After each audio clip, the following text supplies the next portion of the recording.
কতদিন বাড়ি যায়নি। রোজের অফিসে এসে কাজ, ছুটিও জমিয়ে রেখেছি উৎসবের সময় যাব বলে।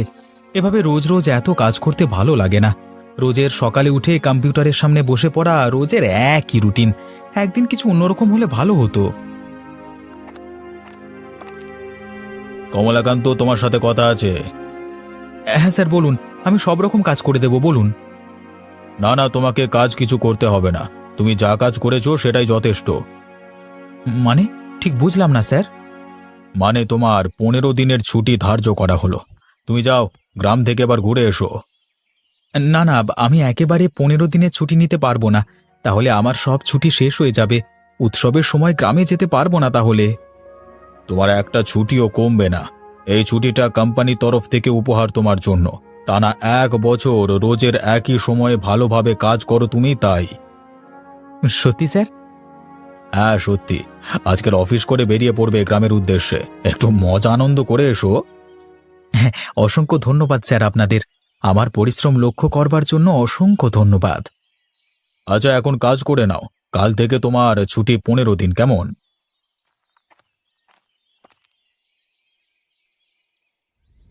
বৌমা, ছেলেটা কবে আসবে গো? ছেলেটাকে কতদিন দেখি না। আজকে মনটা খুবই খারাপ লাগছে। মা, মন খারাপ তো আমারও করে, কিন্তু কি করব, সহ্য করে থাকতে হয়।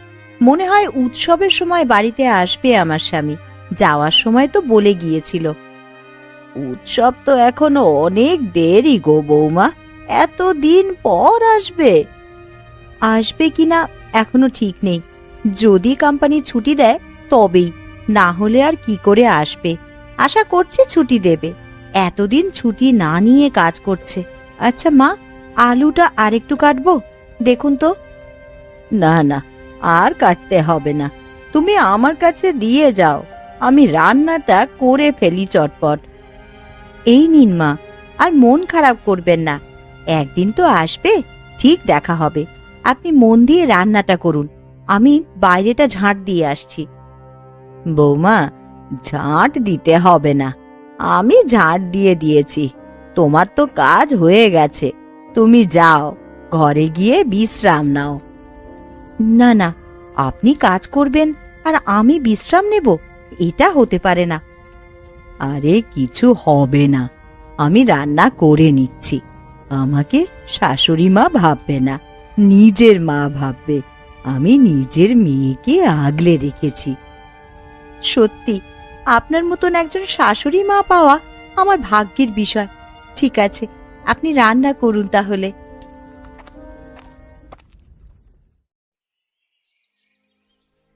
আজকে তো কাজে যাওয়া হলো না, সারা দিন বাড়িতে বসেই আছো। যাও না, মুদির দোকানে গিয়ে দোকানটা করে নিয়ে এসো, না হলে তো আমাকেই যেতে হয়। আজকে এত ঠান্ডা বলি যাইনি পুকুরে জাল দিতে। এই ঠান্ডা জলে এত ঠান্ডা লাগে, তার উপর আবার শীতকাল। রোজ যদি এই রকম করো তাহলে টাকা উপার্জন হবে কিভাবে? কাজ তো করতেই হবে। কাল থেকে তুমি কাজে যাবে, একদিন বিশ্রাম করবে বলেছিলে, আমি কিছু বলিনি, কিন্তু রোজ রোজ এটা আমি হতে দেব না। না গো, আমি কাল থেকে আবার কাজে যাব। আমারও তো একটা জ্ঞান আছে। তুমি এখন একটা ব্যাগ দাও, মুদিখানা করে নিয়ে আসি। আমার সোনা বউটার কষ্ট হবে। মানে ধ্যাত, শুধু উল্টোপাল্টা কথা। আমার লজ্জা করে না নাকি? আরে আমি তো ঠিকই বললাম। আরে এতে লজ্জা পাওয়ার কি আছে? তুমি তো আমার একটা মাত্র সোনা বউ, যাকে আমি খুব ভালোবাসি। আচ্ছা, এখন চুপ করো আর ধরো এই ব্যাগ, নিয়ে বেরিয়ে পড়ো। শুধু উল্টোপাল্টা কথা। ওরে বাবারে, লজ্জা পেয়ে গেল যে একেবারে আমার লজ্জাবতী লতা। তুমি যাও গো, এসে আবার স্নান করে খেতে হবে তো। হ্যাঁ যাচ্ছি। আজকে বাইরে এত ঠান্ডা হাওয়া দিচ্ছে যে কি বলবো। বাইরে বেরুলে কেঁপে যাচ্ছে শরীরটা। ওই জন্যই সারা দিন আজকে ঘরে বসে আছি। শীতকাল, ঠান্ডা তো হবেই।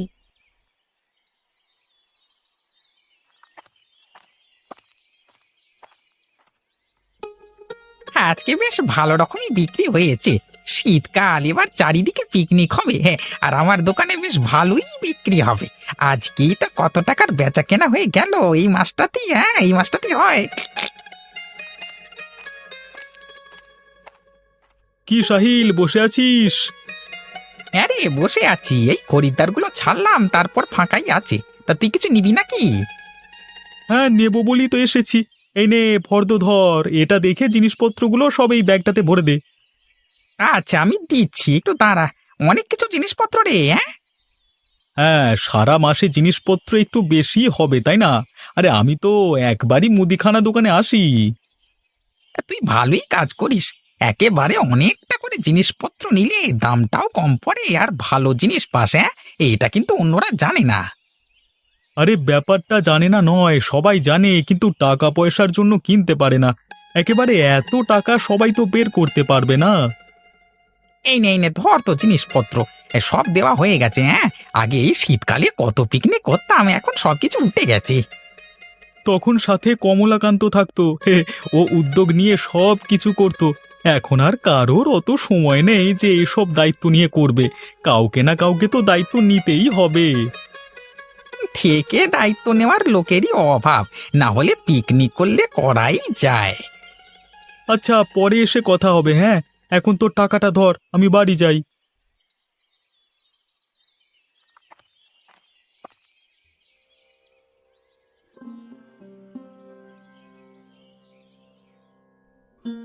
মা, আজকে রান্নাগুলো অসাধারণ হয়েছে। এই আলু পোস্ত আর ভাত খেতে কি সুন্দর লাগে। এই খাবার খেতে তোমার যেমন ভালো লাগে, তেমনি আমার ছেলেটারও খুব পছন্দের খাবার এই আলু পোস্ত। আলু পোস্ত আর গরম দুধ মেখে ভাত খেতে খুবই ভালোবাসতো ছেলেটা। ও, তাই নাকি? হ্যাঁ গো মা, কিন্তু এখন তো নিজেই রান্না করে, নিজেই খাওয়া দাওয়া করে। ছেলেটা তো চিঠিতে বলে ভালো আছি, কিন্তু সত্যি কেমন আছে কেউ জানি না। মাসে 2টো চিঠি পাঠায়। মা, আপনি মন খারাপ করবেন না। খুব শীঘ্রই আপনার ছেলে আসবে বিদেশ থেকে। আচ্ছা বৌমা, আমরা দুজন যদি আমার ছেলেটার সাথে বিদেশে চলে যাই, তাহলে থাকতে পারবো না? কেন থাকতে পারবো না? থাকা ঠিকই যাবে, কিন্তু কিন্তু কি? কিন্তু থাকলে খুব খরচ সাপেক্ষ হয়ে যাবে।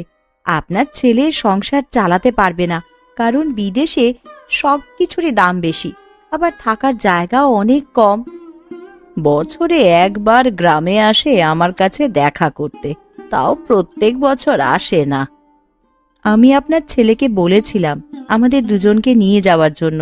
এইসব শুনে আর কি বলি বলুন? বেশি খরচ হয়ে গেলে ভবিষ্যতে প্রচুর দুর্দশার সম্মুখীন হতে হবে আমাদের। না না, তোমরা ভালোভাবেই জীবনযাপন করবে। কষ্ট করে দুজনে এখন থেকেই যাই, তারপর আমি যখন থাকবো না, বয়স তো ভালোই হলো, তোমরা দুজন খুব সুখে থাকবে। মা, আপনি একদম এসব কথা বলবেন না। এসব কথা একদম মুখে আনতে নেই। আমরা একসাথেই থাকবো। আচ্ছা, তাই হবে।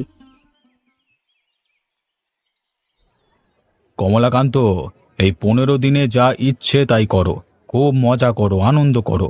15 দিন পর আবার কিন্তু এরকম ভাবেই মন দিয়ে কাজ করতে হবে, তাহলে পরের বছর আবার কিছু না কিছু উপহার পাবে। আমি নিশ্চয়ই করব স্যার। এই উপহার পেতে আমি আবারও এরকম ভাবেই মন দিয়ে কাজ করব। যাওয়া আসার কোনো খরচ নেই, আমার সব খরচ কোম্পানি দিচ্ছে। আপনাদের অসংখ্য ধন্যবাদ।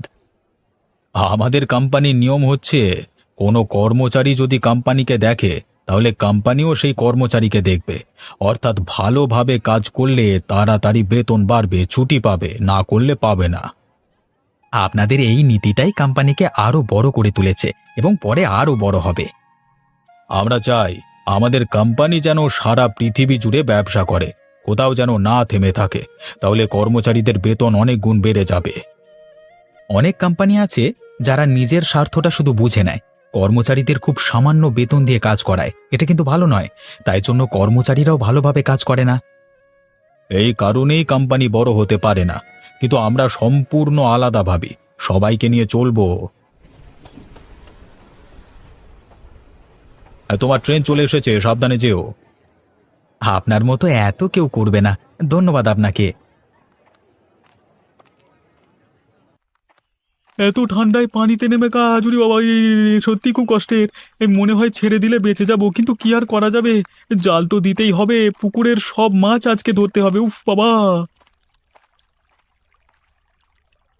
কি গো, শুনছো? আজকে জাল দেওয়ার পর একটা বড় মাছ আমাদের বাড়ির জন্য রেখে দেবে। পুকুরের সব মাছ ধরবে, একটা ভালো মাছ সরিয়ে রাখবে।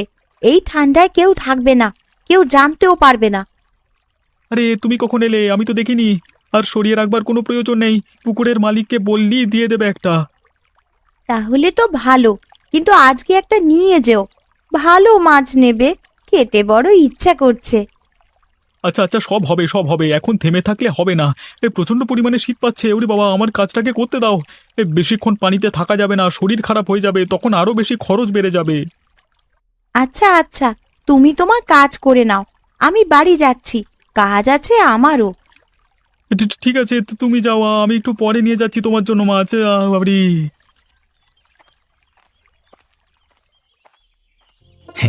কতদিন পর গ্রামের মাটিতে পা দিলাম, মনটা আনন্দে আর তৃপ্তিতে পরিপূর্ণ হয়ে গেল।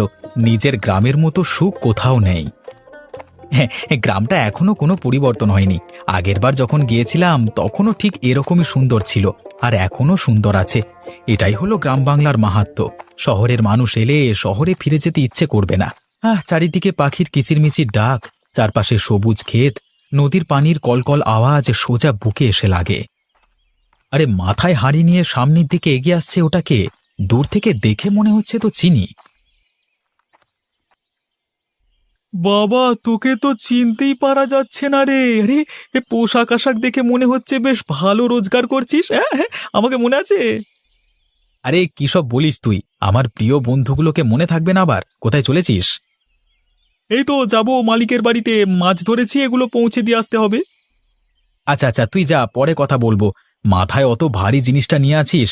এবার আমিও খুব ক্লান্ত আর কি, বিকেলে দেখা করব, কেমন? হ্যাঁ হ্যাঁ, বিকেলে তাহলে চলে আসিস আমাদের সাহিলের মুদিখানার দোকানে, কেমন? সাহিল আবার মুদিখানা দোকান করেছে নাকি? কোথায় সেটা তো আমি জানি না। আরে তাহলে বিকেলে আমার বাড়ির সামনে চলে আসিস, দুজনে মিলে একসাথে চলে যাব, ঠিক আছে? আচ্ছা, তাই হবে।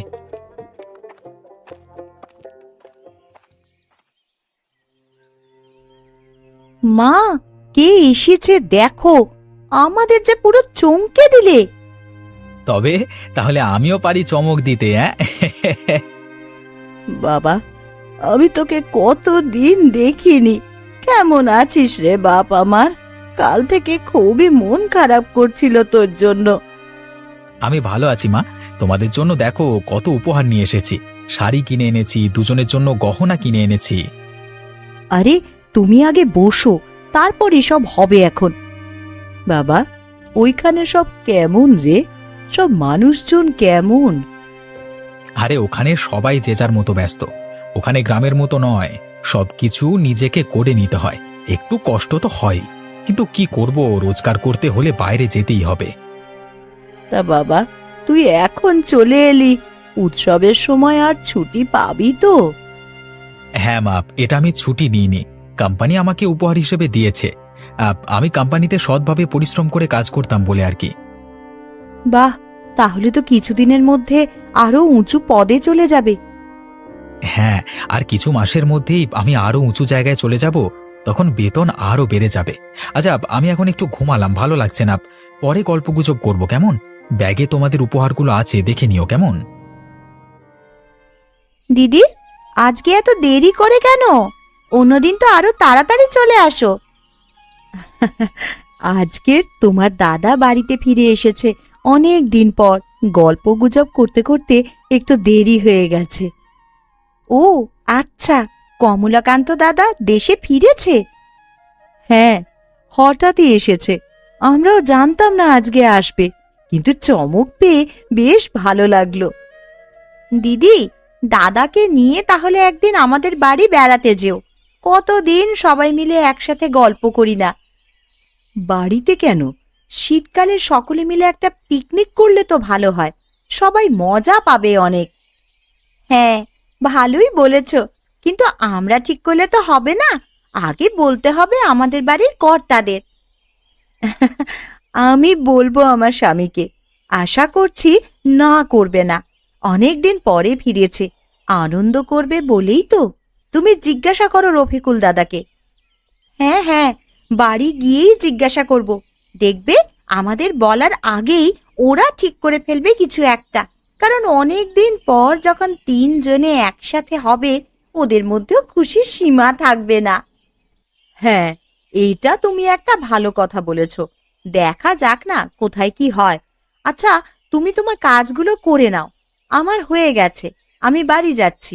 সবকিছু ঠিকঠাক করে দেখা হচ্ছে। বেশ জব্বর ঘুমটা হলো। শরীরটা এখন আগের থেকে চাঙ্গা লাগছে।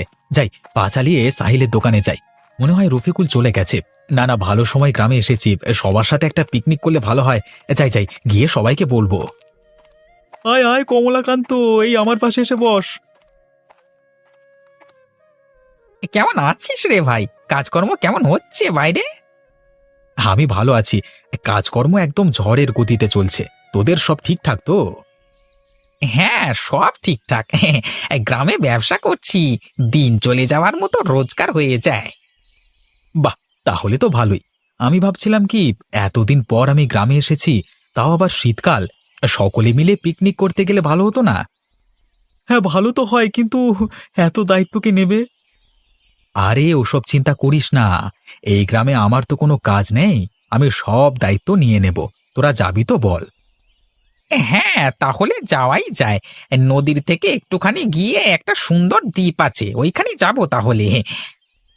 হ্যাঁ, জায়গাটা খুব সুন্দর, ওখানে গেলে বেশ ভালো লাগবে। আচ্ছা ঠিক আছে, তাহলে ওখানেই যাওয়া হবে। হ্যাঁ, কালকে সকালে সবাই তৈরি হয়ে থাকিস।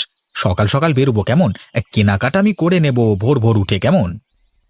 আচ্ছা, তাহলে সব খরচ কিন্তু তুমি করো, পরে হিসেব করে আমরা টাকা পয়সা দিয়ে দেব। আরে চিন্তা করিস না, আমি আছি তো।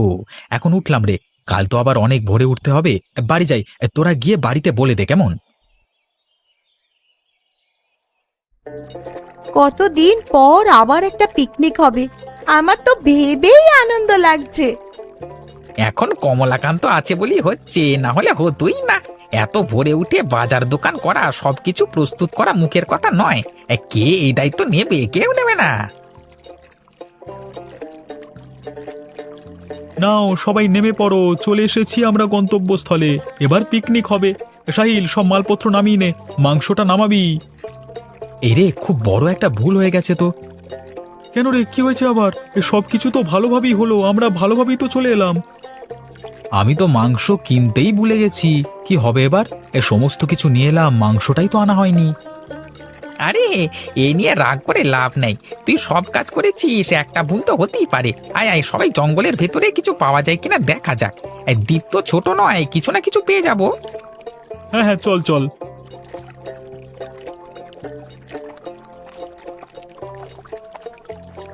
ওই দেখ, পারে কত চিংড়ি মাছ এসে বসে আছে। দাঁড়া, আমি নামি, গামছাটা করে ধরবার চেষ্টা করি। ধরতে পারলে তাহলে হেসে খেলে চলে যাবে। কি গো, তোমরা কিছু পেলে? পাবো না মানে, অনেক কিছু পেয়েছি। জলাশয় থেকে বেশ বড় বড় চিংড়ি মাছ ধরে এনেছি। এমনিতে অনেক দেরি হয়ে গেছে, আর দেরি করিস না রফিকুল। হ্যাঁ, চিংড়ি মাছগুলো বৌদিকে দে, রান্না করুক। হ্যাঁ দাও, আমি রান্না করতে শুরু করে দিই, না হলে আরো অনেক দেরি হয়ে যাবে। এই নাও ধরো। অনেকগুলো চিংড়ি মাছ আছে, সবার হেসে খেলে হয়ে যাবে। আমাদের রান্না শেষ, এবার চটপট খেতে বসে পড়ো সকলে। এই তো সবাই বসে পড়েছে, এরপর চটপট খেতে দাও। হে, পেটে ছুঁচোয় ডন দিচ্ছে তো। আমার জন্য তোমাদেরকে চিংড়ি মাছ খেতে হচ্ছে, মাংসটা আনতেই ভুলে গেলাম। আরে ওসব নিয়ে একদম ভাবিস না, আমাদের কথা ছিল মাংসের পিকনিক, এখন না হয় হচ্ছে চিংড়ি মাছের পিকনিক। তাতে কি হয়েছে? শীতকালে চিংড়ি মাছও দারুণ লাগে, শুধু রান্না ভালো হলেই হবে। হ্যাঁ, রান্না যথেষ্ট পরিমাণে ভালো হয়েছে, এর থেকে ভালো আর মনে হয় হয় না। আরে ওইসব ছাড়ো, আনন্দটা উপভোগ করো। খাওয়া দাওয়া তো লেগেই থাকবে, মন খারাপ করলে এই আনন্দটা আর ফিরে পাওয়া যাবে না। তাই আমরা সকলে মিলে আনন্দ করি। হ্যাঁ, তোমাদের সহযোগিতা দেখে আমি খুবই খুশি হয়েছি। আমার ভুলের কারণে তোমরা রাগ করোনি, এটা দেখে আরো শান্তি পেলাম। সকলে আনন্দ করো, এই পিকনিকটা না হয় আমার তরফ থেকেই দিলাম